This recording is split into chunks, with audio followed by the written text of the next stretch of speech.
Welcome, everyone, to the first of what we hope will become a regular series of Radical Exchange salons.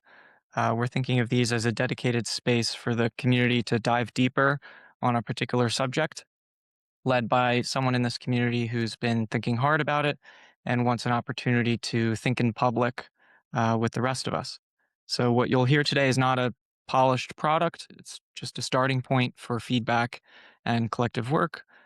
Your job is to bring questions, pressure, angles that haven't been considered or tried. And the measure of success is simple. We'd like the proposal to leave this call more developed than it arrived. And we hope to make this as participatory as possible. We encourage you to turn your camera on and to engage in the chat. And we'll soon go into breakouts where we can have richer discussions with all of you. Um, so great to see many of your faces, and thank you again for joining. We've called today's salon AI's Grand Bargain. The question is, who should own advanced AI? Some argue that the public should hold a stake in the most advanced models, even in the companies that build them, rather than leaving them fully private. The reasons range from copyright to national security to inequality, and the methods range from simply taxing AI profits to a public body co-owning the models themselves. Um, One version you'll hear about today, called partial common ownership, would ask an owner to name a price, pay an ongoing fee on that price, and accept that others may take the asset at the price they named. If that sounds utopian, just look at the news this past week. Senator Bernie Sanders introduced a bill to move 50% of the stock of OpenAI, Anthropic, and XAI into a sovereign wealth fund that would pay every American a dividend. President Trump, when asked about it, mused about a partnership with the American public, noting accurately that his coalition and Senator Sanders's overlap here. The Trump administration has already been taking government stakes in chip makers and other strategic industries. Sam Altman, CEO of OpenAI, also met with Sanders about the proposal after OpenAI had already published a paper this spring calling for a public wealth fund seeded by AI companies. And we also know that inside Anthropic, back in 2021, a memo proposed giving everyone whose work trained the models equity in them, guaranteed basic capital, it said. And Dario Amodei said that this will happen eventually, but quote, not without a bunch of hatred, threats, and mutual acrimony, unquote, unless someone designs the fair version first. So when there's consensus like this across left and right in Washington, along with the AI companies, I think it's fair to say that the question is no longer whether the public gets a stake in AI, it's how. And at Radical Exchange, where we design and field test next generation political economies, our community has lots of ideas about how to do that. And it's what we hope to focus on today. So, with that, let me introduce the other speakers, Leon Erickson and Matt Pruitt. Matt, as you probably know, is a co-founder of Radical Exchange and the writer behind, I would argue, the most underrated Substack out there, Hypostases. Highly recommend subscribing. And Leon is a longtime community member here at Radical Exchange and now the technical lead at Germany's Federal Agency for Disruptive Innovation, Sprin's brand new digital democracy lab, which is doing lots of exciting things this year and beyond. And I hope you all can find ways to engage with it. So in a moment, I'm going to hand it over to Leon for about 10 minutes to introduce his thinking on the partial common ownership of AI. Then Matt and I will each take about 5 minutes more to share some of our thinking on it as well. After that, we'll open a few breakout rooms where we are eager to hear from each and every one of you about what your reactions are and how you think we can move this idea forward together. It's going to be a tight hour and could really use a lot more time, but this is really just about getting the idea out there, making connections among us that can seed future collaborations together. Okay, so with that, Leon, please take it away. Thank you, Jack. Thanks everybody for joining this meeting. This is like a very unique and great opportunity to speak to so many folks interested in these questions. Yeah, as we'll talk about the future of AI ownership, I will give you in that spirit a Silicon Valley style slideshow generated by an AI and to orient us a little bit. Yeah, Jack mentioned I'm from Germany, based in Germany, and kind of work on digital democracy stuff. But I've also been like since 2018 when I read Glenn's and Eric Posner's book Radical Markets. Been like a big fan of these ideas of radical markets, considering how we can rethink ownership structures and yeah, how we exchange value and property in the society.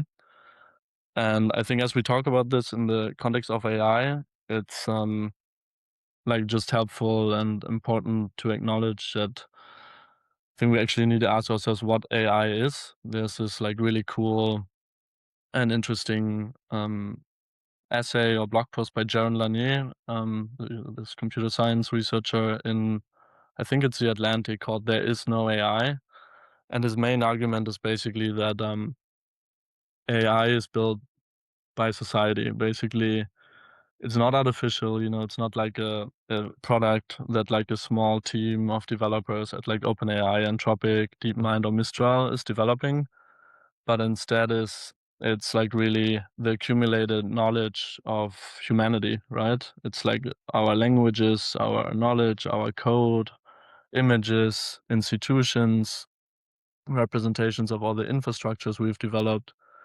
And then these AI systems basically synthesize and make meaning of them and allow us to basically interface with all these different parts of the societal knowledge body through these statistical methods and basically query all of humanity's knowledge or whatever was fed into the system. So I think a much better way to think about AI uh, than being artificial is that it's actually like the greatest collaboration in human history, where we like put all the knowledge together and allow people to query this knowledge in a very collaborative way. Um, Let me see. Cool. Yeah. And as as at least ones here who were familiar with radical markets or this concept of partial common ownership will know is that you can basically make this argument which Glenn Weil and Eric Posner made in their paper Property is Monopoly, largely inspired by the American economist Henry George and the Canadian American one William Vickrey, that you can make the argument that property is basically, no matter the scale, like a form of monopoly. Because if you own some land, if you own some AI system, if you own like a company, you really are able to exclude people from your property, right? And this kind of comes with two economic design problems. I think one is about justice, especially in the case of land, or as we today talk about of AI. It's a little bit problematic, right? That we have like a socially generated value, like a social process that generates a very valuable intelligent system that is privately captured though, like by a handful of companies. And then on the other hand, you even run into efficiency problems if like the current owner of that system isn't actually putting it to the best use, whatever that might mean. So you can actually even see how monopolies in many ways can like create inefficiencies. And the concept in radical markets on properties monopoly that's being proposed is basically that the current owner of an asset needs to basically set its value and publicly declare it. So if we're talking about an AI asset, this could be, a model or the weights of a model or even like a whole frontier lab, like the whole company, or like a computing farm, a data center. And you could imagine the current owner would need to say, okay, this is worth 100 million to me. And then they would pay a fee based on that value, say like 10%, and these 10% on a recurring basis, like would go to a public fund, like could be a federal treasury, like basically tax money, but it could also be like a dedicated financial vehicle that gets organized somehow. And then the radical twist or like an interesting add-on is that any qualified buyer can basically acquire the asset at that self-declared value. So if now someone else comes in and says, "Oh, this is worth 120 million to me," they pay the current owner 100 million, the price that they asked for, and now that they become the new owner and continue with the same rules. So now they pay a tax based on this higher value. So basically, they compensate the current owner with the value that they self-assessed, and then pay even more tax to society. So we had a change of ownership. Everyone in society benefits. Only the current owner now doesn't own it anymore, but he got compensated with the value they asked for, right? These auctions are basically second prize auctions that were designed by William Vickrey. What's interesting about it is that it really forces actors in the market to declare a price that's really true to them. Because imagine if you put like a really high price out there that's like above what you think it's worth, you will automatically pay more tax, right?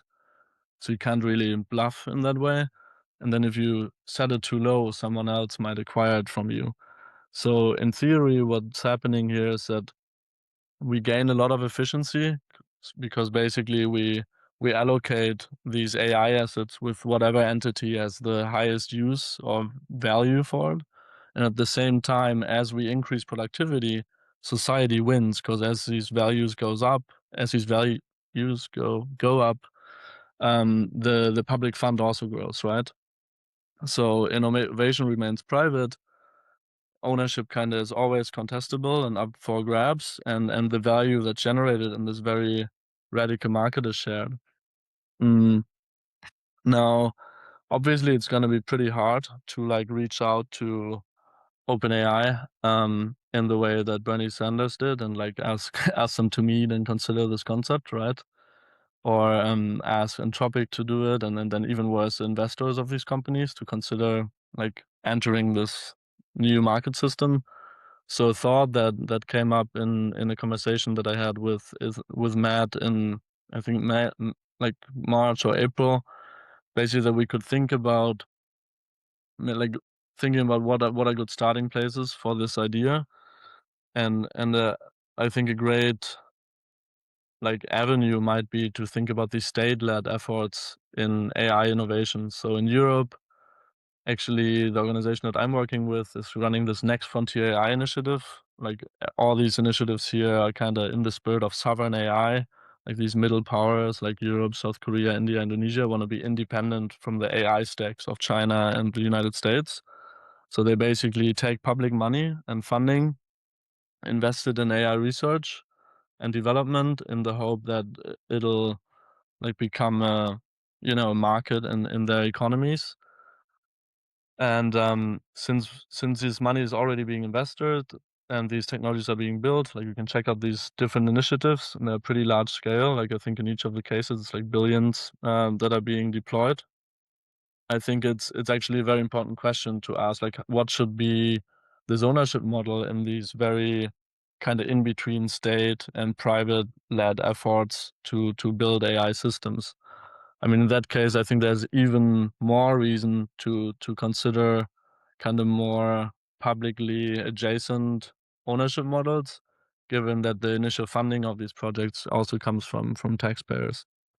Um, so the question is really like right now the path for these programs is like we have like public research and investment in AI development, and it ends up in private ownership, which ultimately is like concentrated power as in and the projects that emerged purely privately like OpenAI and Anthropic.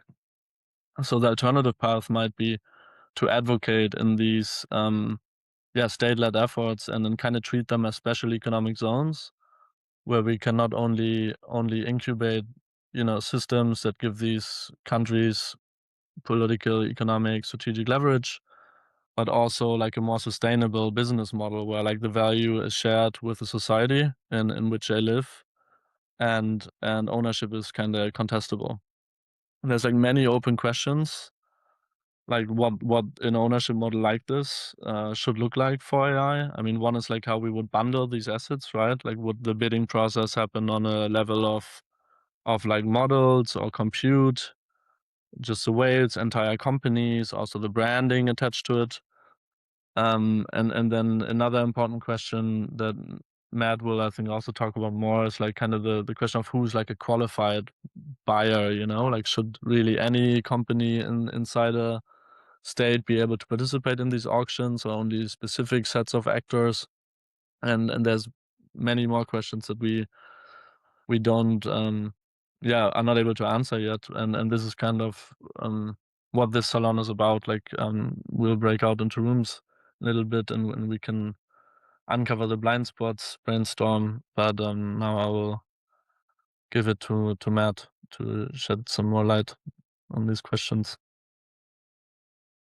Super. Thank you, Leon. Um, yeah, I'll just give a few sort of reactions and additional thoughts and bits of context. So what one is, I think it's important to consider if uh like um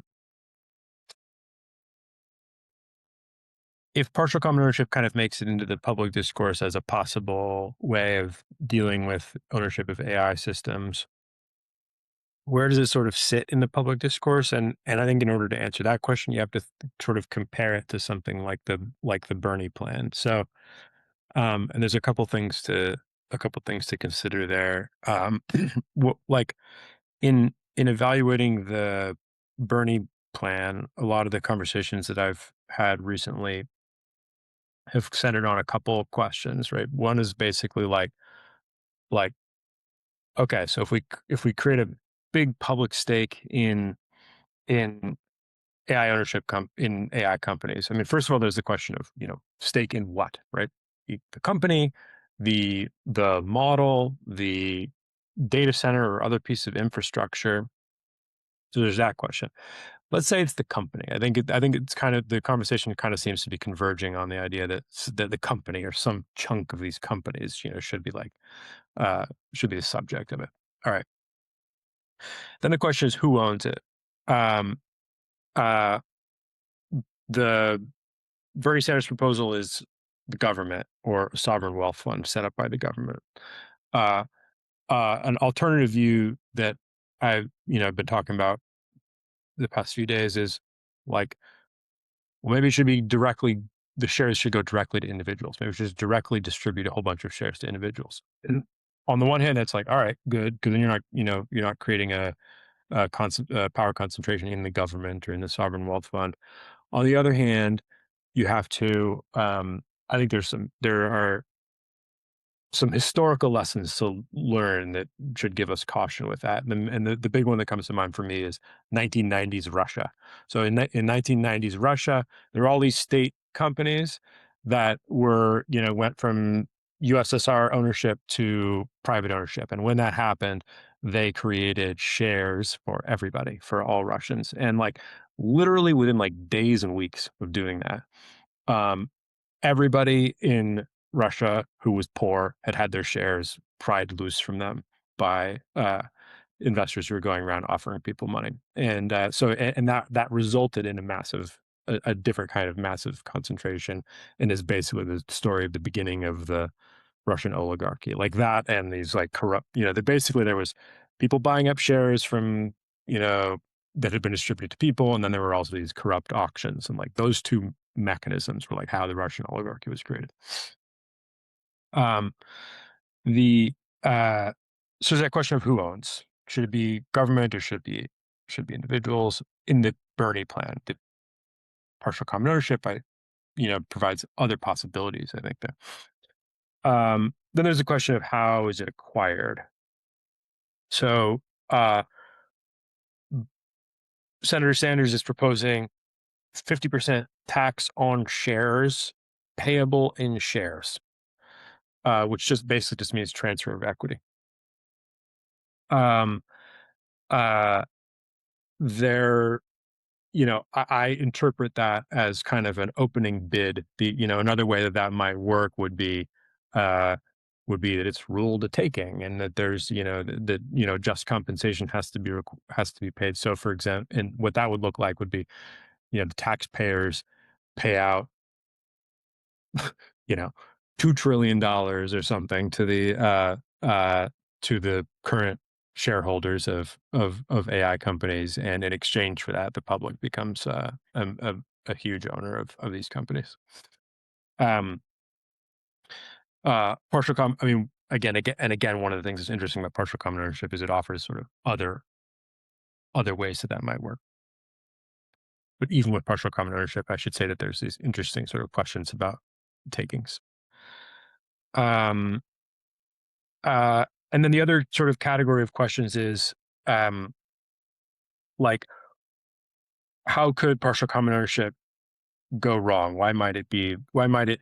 You've made a good sort of affirmative case. What's the case against it?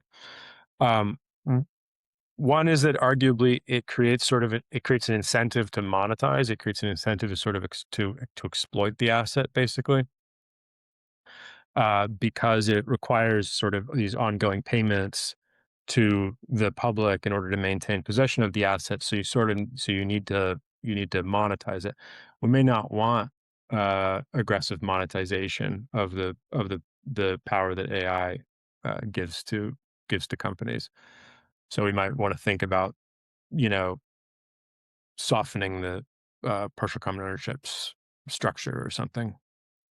The other question is, as you were already saying, who's eligible to buy it?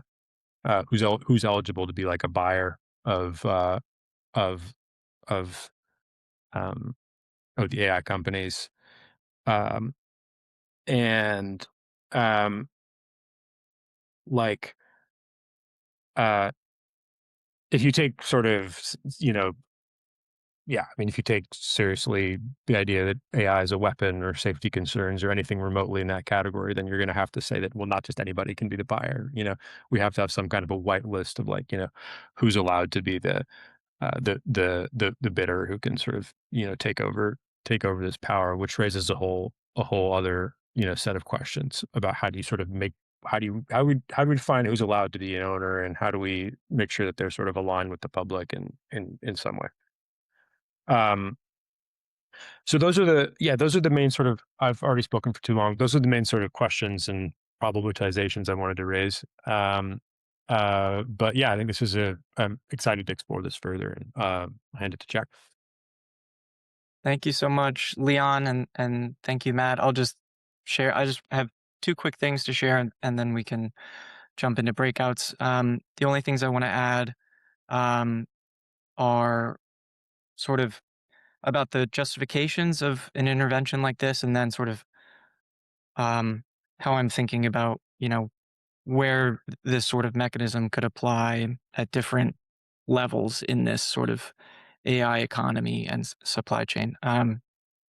But starting with, something like Bernie Sanders' proposal, the main justification I've seen him using is sort of a copyright one, um, which I think is admirable and reasonable on many levels. But from my positioning at Radical Exchange and sort of where I see our mechanisms and ideas contributing to coming up with a better political economy here, um, I think it's important to think about these different justifications that can arise and sort of what is the proper policy intervention. Um,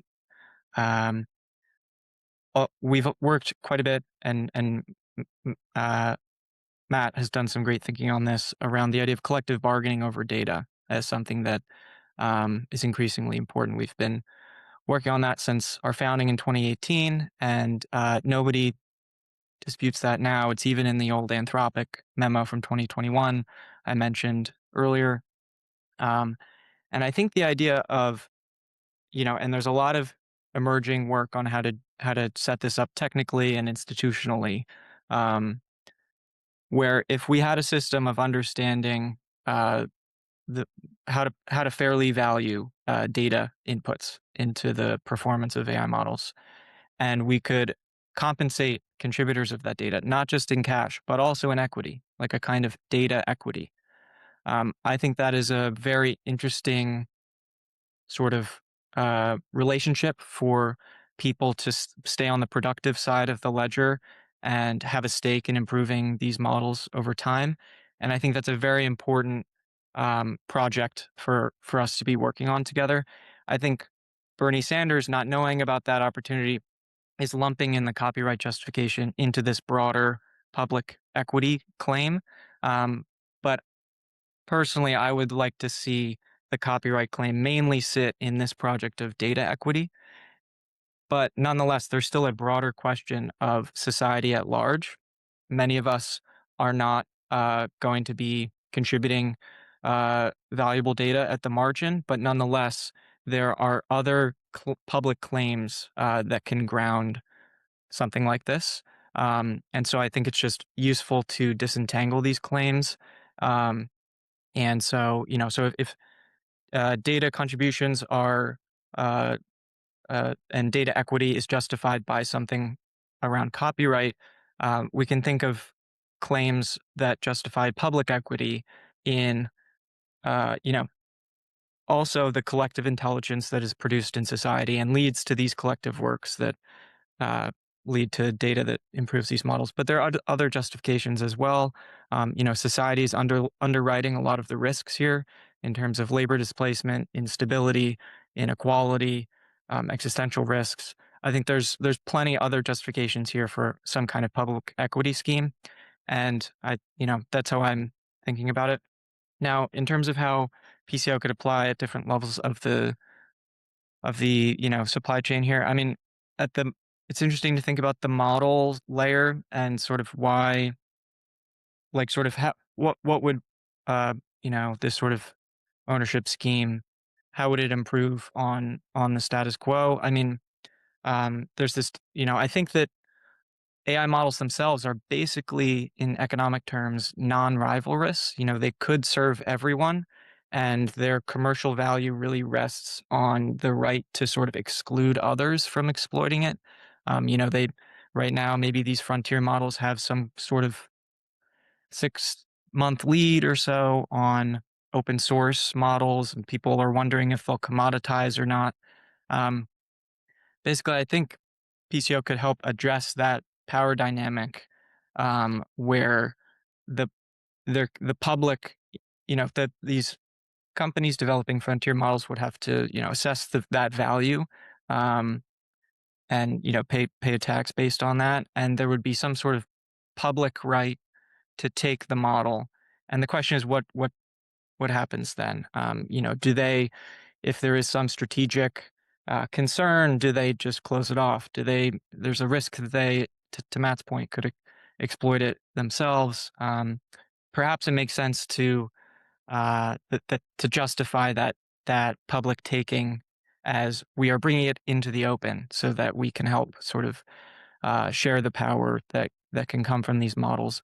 And I think an analogy here is sort of patent buyouts, because if you the justification of patents is obviously the R&D and investment that went into it, and you grant an exclusive right to exploit that information for a period of time.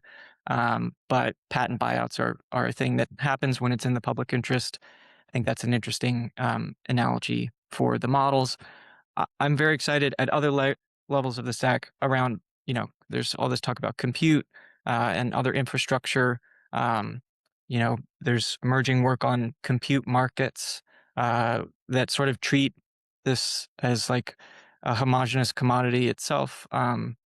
But, data centers, I would say, are actually quite heterogeneous, and they offer different kinds of performance and things like this, and it's a huge bottleneck, and there's lots of scarcity there. Um, People have talked about public options and public clusters. I think it'd be interesting to bring this mechanism into those sorts of contexts. Um, and yeah, and then I think PCO basically will apply to other kinds of scarcity that will come up. There's this economist, Alex Emas, who has talked about other sorts of scarcity that might come up. He has a great piece on the relational sector. Um, and anyway, so I'll leave it there. There's so much to explore. Let's go into breakouts. You will be automatically moved in there, um, and we'll see you there shortly. Are we now in the main room again, or this is another breakout? We are in the main room. We are at time. Unfortunately, we're going to have to wrap up here. Want to be respectful of everyone's schedules. But thank you so much for participating. This was really, I think, a fantastic start to our salons that we're going to be hopefully running regularly. And thank you for bearing with us as we work out how to do this well. We hope to evolve the format over time. So please reach out if you have thoughts about how to do that. And if you'd like to host and convene a salon next time, we'd love to hear from you and to organize that. So um, thank you all for joining. We're gonna have to leave it there. But yeah, see you all soon. Thank you. Thank you very much, guys. Yeah. Good Thank you start. very much. Thank you, Jack.